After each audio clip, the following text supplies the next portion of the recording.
fraternity, always evergreen. Sir, hand over to you. Thank you. So Good afternoon, friends. Well, we all know that dengue is a disease which is causing a lots of havoc. Every 2 or 3 years, we are getting a sort of an epidemic of dengue. And if you look at the age group, probably this adolescent age group is the largest group that suffer from this dengue vaccine, and that is why we are talking today about dengue in this adolescent conference. This is just a disclaimer. Well, why do we need a special focus on adolescents? And we all know, if you look at the total population of India and compare it with the adolescent, probably in the world, the India has the highest or the largest adolescent population. The young population profile, if you look at, then about 22% of our population is consisting of adolescents. So around 230 million or 15.5% of total disability adjusted life years worldwide are due to vaccine preventable diseases in this adolescent group. And that is why vaccine preventable diseases are very important, though it is not that very well defined vaccine preventable deaths in adolescent, and especially in India, as we all know, statistics are not there at all for any of the disease. Similarly, for in the adolescent, what is the mortality and what is the prevalence of vaccine preventable disease is not available at present. But some of the studies which indicate a lack of protective antibodies in adolescents can tell us that what are these diseases. So if you look at the immunization status about the vaccine preventable disease, again that's a biggest issue. This is the group where probably we have the least vaccines that has been covered by this group. No statistics available, but if you look at, or if you ask the pediatric colleague, we know that the coverage is less than 10% in this adolescent group about the vaccine preventable diseases that there are recommended immunization in this group. Till then, only recommended vaccine was TT. Recently, there is a change, and now low dose TD has been recommended. That is the only vaccine which is recommended. The other exclusive vaccine in adolescent group is HPV vaccine and Tdap. The IAP recommendations, if you look at that, there is a certain catch-up vaccines in this adolescent group, that is MMR, hepatitis B, hepatitis A, varicella and typhoid. And in a special situations in adolescent, we give influenza, pneumococcal, Japanese encephalitis and rabies vaccine. In very, very special situations in adolescent, again meningococcal, yellow fever, JE vaccine and rabies vaccines are recommended vaccines in different countries and different groups. Well, then what is the reason why, what are the barriers that leads to the such a low coverage of adolescents in the vaccination? The most important is the phenomena that adolescents are considered as a healthy individuals, and they hardly come to the health facilities for getting any of the work. The common belief is that we go to health center only if the child is sick or ill, and because of that they don't turn up, and when they turn up they are not given the advice and they don't take the vaccine. Normally, though, all pediatricians, when the child comes to them at a younger age, do recommend, and even their files they have written that these are the recommended vaccines at different ages, even for the adolescent, but then they don't turn out, and that is why there are so many missed opportunities. So low public awareness in this age group, misperceptions about vaccine safety and lack of the knowledge is another barrier to this vaccination. Not only that, in an adolescent age group, it is thought that that is the healthiest group, and that is there is a low perceived threat due to the disease. There is again fear of adverse effects of the vaccines, and the lack of scientific data about the vaccine that also cause the barrier in the adolescent age group. The internet and media sources that give misinformation about vaccine, especially anti-vaccine lobby, which is not so much predominant now, also is creating a one important barrier, and this all leads to reduced immunization coverage in this age group. If you look at the dengue as a disease, the burden of dengue infection in children and adolescents, though no specific data available from our own country, but there is a one good paper published recently, which have shown that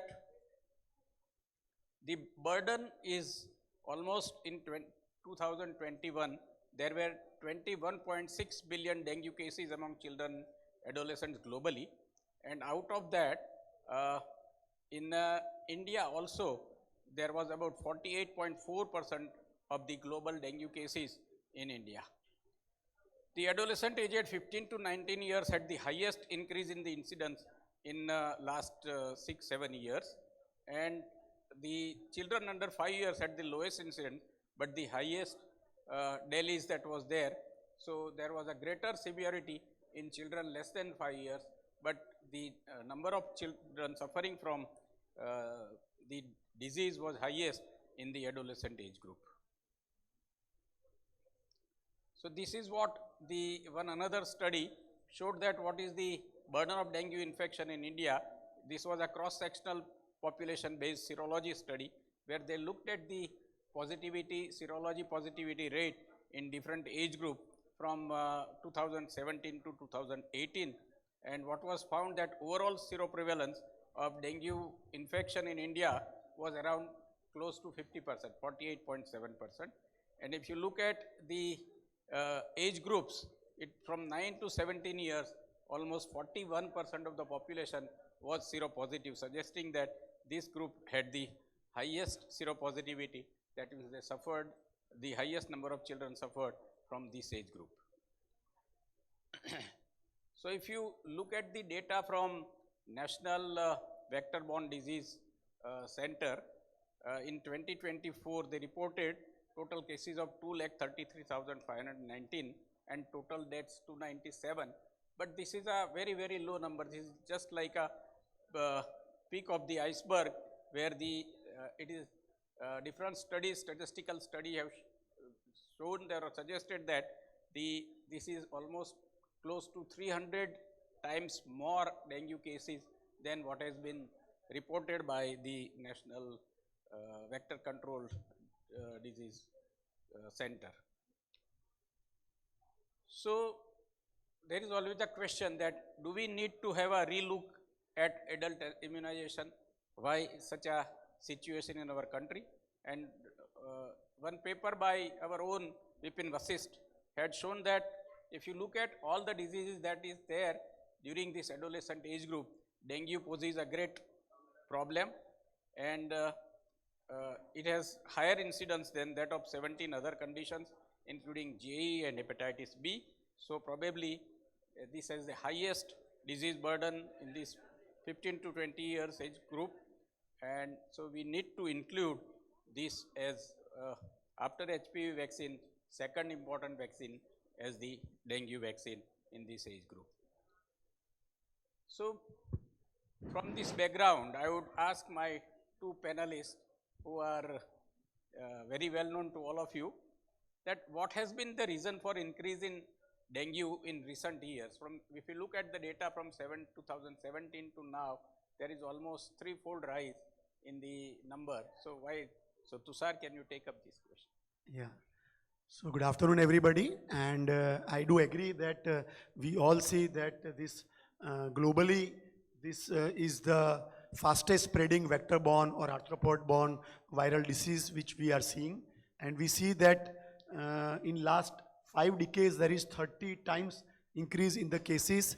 In fact, they say that from 2001 to 2019, in this last 20 years, there is increase in about 8 to 10 folds, from about 5 lakh cases in 2001 to almost 4.2 million cases in 2019. So there's a huge increase in cases, and this is spreading in the localized or non-tropical regions also. So initially we used to believe that this is a disease of tropic and subtropic. Now it's spreading to other areas also because of the climate change that has been attributed. Second is urbanization and globalization, lot of travel which is increasing. So the mosquito breeding places is shifting to non-endemic areas also. Also WHO, when they want to curtail this as per the targets of 2030, have classified this as a WHO grade 3 multi-country emergency. And we see that there's a huge burden across the globe, almost 400 million cases per year with almost 5 lakh cases as admission and 40,000 deaths. So huge number of cases, and we know that there is no significant treatment except for symptomatic supportive treatment that's given. So there is no specific antiviral, and therefore prevention is the most paramount but challenging. We had a vaccine which was in place for some time, and then we knew that there was an issue of antibody disease enhancement, and therefore the vaccine is reserved only for people who have prior dengue disease, and it cannot be given to routinely to every person, and therefore there's going to be a new, we are going to discuss about the new vaccine in the course of time. So the disease burden is, we all know that every 3 years there are epidemics and we get highest number of diseases, and we know that the mortality is very high, especially in younger age group and the older age group, and the prevention is the most important.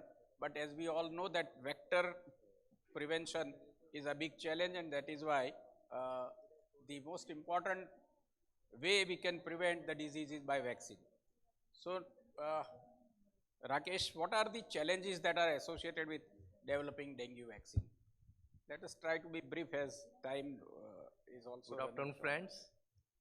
For last 75 years, efforts are made to make an effective and safe vaccine, but it's a really challenging task. There are so many hurdles in its preparation. The first is there is no reproducible animal model. That means data cannot be extrapolated directly from the animals to the humans. Dengue has, as we know, dengue has 4 serotypes. These 4 distinct serotypes, and pathophysiology to each serotype differs in its immune status and response, thereby making dengue as a very complex disease. So there is limited cross protection between serotypes. So after getting one infection by one, you are not protected for other serotypes. There is a risk of ADE. This is the most important thing, I think, in the preparation of safe dengue vaccine. ADE stands for antibody dependent enhancement. It's peculiarly seen with dengue and other flavivirus groups. Let me explain this in brief. When a person is infected with dengue, he gets homotopic antibodies to that particular serotype and heterotopic antibodies to other serotypes. Over a period, say after 1 year or so, these heterotopic antibodies to other serotypes falls, that doesn't neutralize virus. So if a person gets infection after 1 year with other serotypes, this antibody, rather than helping, it shakes hands with viruses and makes an immune complex that binds to the Fc receptors on the surface of monocyte, macrophage and dendritic cells, thereby actually facilitating the virus inside the cell and makes an internal milieu that increases the proliferation, giving rise to more pronounced and prolonged viremia. That causes dysregulated pre and pro-inflammatory response, giving rise to cytochrome storm. And this is one of the most important thing in the severity of the dengue, and this is the reason why we get second dengue infection more severe. Yeah, so this so is, I think, one of the most important thing. Actually a viral disease. It is a antibody dependent enhancement type of disease. So the children who have suffered once, when you get a second attack, they have a severe disease. So it's a not actually though virus induced, but it's not actually virus, and that is why producing a vaccine is the biggest challenge for this. So then what is that structural basis for immunological mechanism of this vaccine that we are going to talk of? Yeah.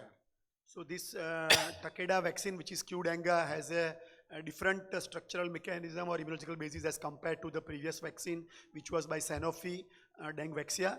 The backbone was a yellow fever virus, whereas here, in this case, the genetic structure is based on the DEN2 virus backbone, and based on this, on the this is a tetravalent live attenuated vaccine, and the mutations that they've done for DEN1, DEN3 and DEN4 is at the pre-M and E protein level, and this structured protein mutations is helping them for giving adequate cross protection.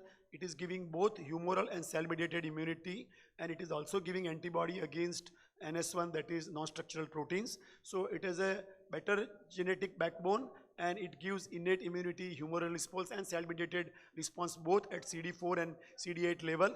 And therefore, here in this vaccine, the advantage is that it does not give any antibody-dependent disease enhancement. And that is the whole advantage. From here, we know that the antibodies that are produced are better with high avidity, good affinity, and they are complement fixing, and they have good long-term protection also, though it needs to be evaluated whether a booster dose is going to be required or not. So as of now, the recommendation is using 2 doses, but there may be, depending on the data that they get, the need for a booster may be considered later on. Yeah, so this vaccine actually encompasses all the 4 dengue types, proteins, especially though the backbone is dengue virus 2, but in a E protein they have also included 1, 3 and 4 E proteins, keeping the non-structural proteins as they are. So that is why there is a difference between the old vaccine which failed and we had to withdraw that vaccine, company had to withdraw, and fortunately the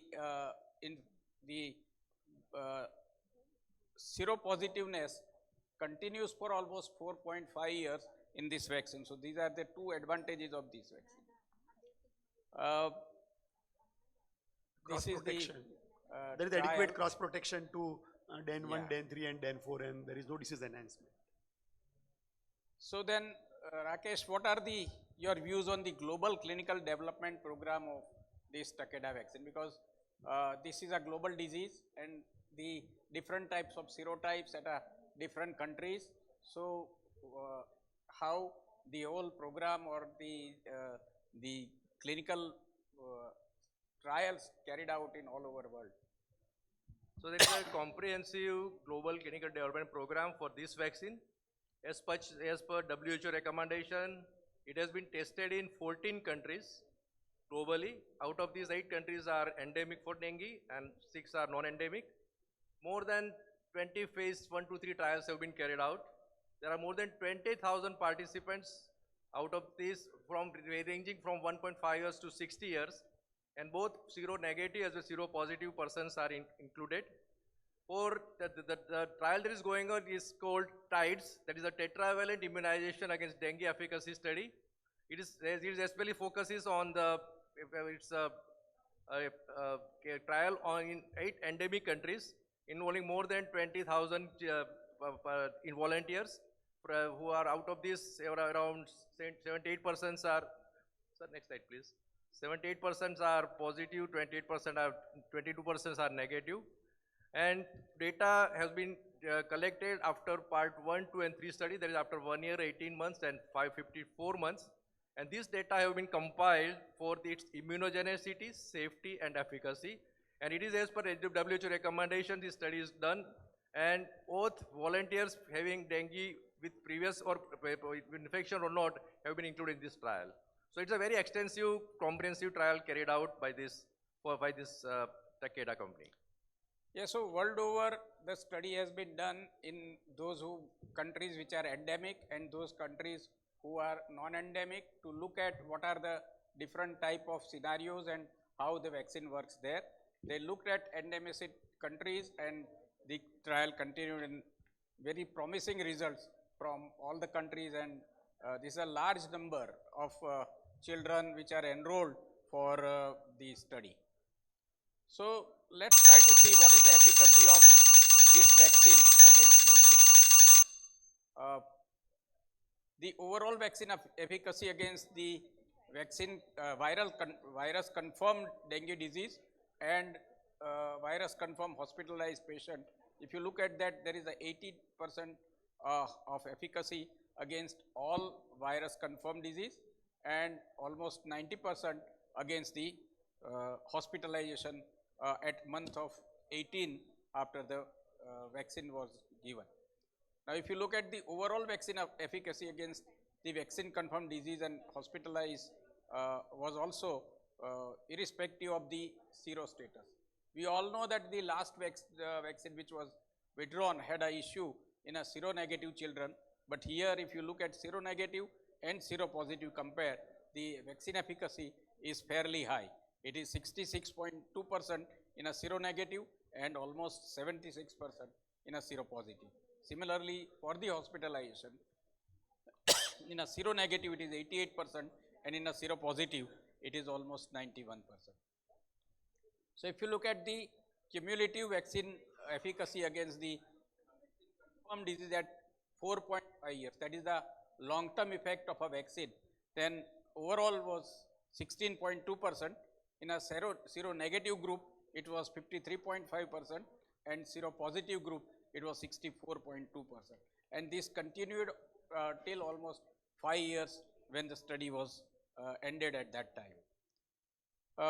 There was a cumulative vaccine efficacy shown against hospitalized also almost similar against the hospitalized vaccine virus confirmed disease. It was 84.1% overall, while around 80% in seronegative and seropositive it was 85%. So, it is the hospitalization which was more prevented, though mild disease was there, but it was not creating the issue over there. If you look at all those studies, there is one thing that has come out is that the against virus 3 and virus 4, there is some the 95% confidence interest is larger than what was expected. The reason being that in last 4 years when the study was going on, the outbreak of type 3 and type 4 was not there, and that is why we did not get that number of cases of type 3 or type 4. This year there is an epidemic of type 3 and probably we will be able to generate more data for this Takeda vaccine for type 3, especially in Brazil. So, Rakesh, what are the views on safety of this vaccine? So it's a relatively safe vaccine. There are some minor adverse reactions like local pain, tenderness, swelling. In around 10% of cases, volunteers may get fever. Headache is one of the common complaints. There are no major side effects, and the main side effect that was seen with previous vaccine, that is of increased severity of the disease as well as increased rate of hospitalization, are not seen after testing this vaccine. So because of this AED phenomenon, so this is relatively, I think it's a great thing, and that promises for in the future that this is going to be the vaccine of choice. If till now there are no cases of AED, but we hope that there won't be any cases and this can be given to all the persons without testing whether it is positive or not. So very nicely compared the placebo as well as the vaccine, and it is very clear that there is hardly any difference in the AEDs between the placebo and the vaccine, and that shows that vaccine is very safe, because safety is the most important aspect of any vaccine. So Tushar, what is the indication, dosage and ideal age group for this Takeda vaccine? So right now the approval probably goes for, it's like different for different countries, and for most of the countries it is 4 years and above, and they say there are countries where they have included up to 60 years of age. The study is ongoing for even above 60 years of age. WHO pre-approval is for 6 years and above, and it is as 2-dose schedule, subcutaneously given, and so the contraindications as such not very significant, but because it's a live vaccine, it has to be given with care for people who are immunosuppressed or HIV symptomatic individuals, not to be used in pregnancy and lactating mothers. Otherwise, rest of the things are fine. Yeah, so the age group, ideal age group is between 4 to 6 years of age, and it can be given subcutaneously.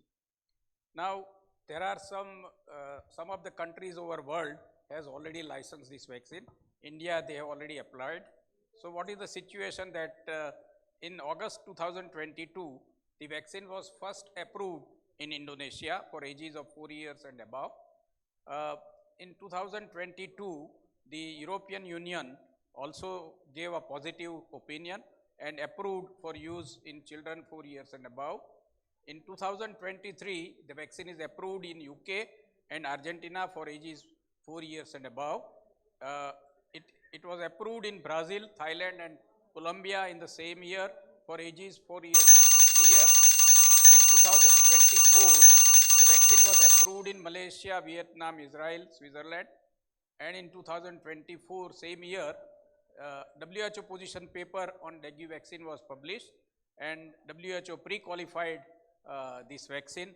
It also is included in the National Immunization Program of Brazil, and in year 2025, Brazil in their one of the district has already vaccinated almost 60 million children in their children. Though company is not able to provide more doses, otherwise Brazil is ready to use them in a larger group. So this, there are ongoing trials about safety and other also issue in the adults are also going on. There will be a real world evidence studies also from Brazil, and probably some more countries, especially Thailand, is ready to accept and include this into their national program. So to conclude, this TEC3 vaccine has the potential to help the impact of the public health burden associated with dengue. It is designed to meet the complex challenges of dengue vaccination and evaluated in a broad global clinical development program. It has a very favorable safety profile in all the recipients. It has a protective efficacy shown against dengue, symptomatic infection and hospitalization, almost 80.2 overall vaccine efficacy against VCD up to 12 months, and almost 90% in hospitalized children up to 18 months. It is suitably for immunization program anywhere, and is already a part of immunization program in Brazil. Thank you, friends. I am very thankful to both my panelists for excellent elucidation to the vaccine and the problem.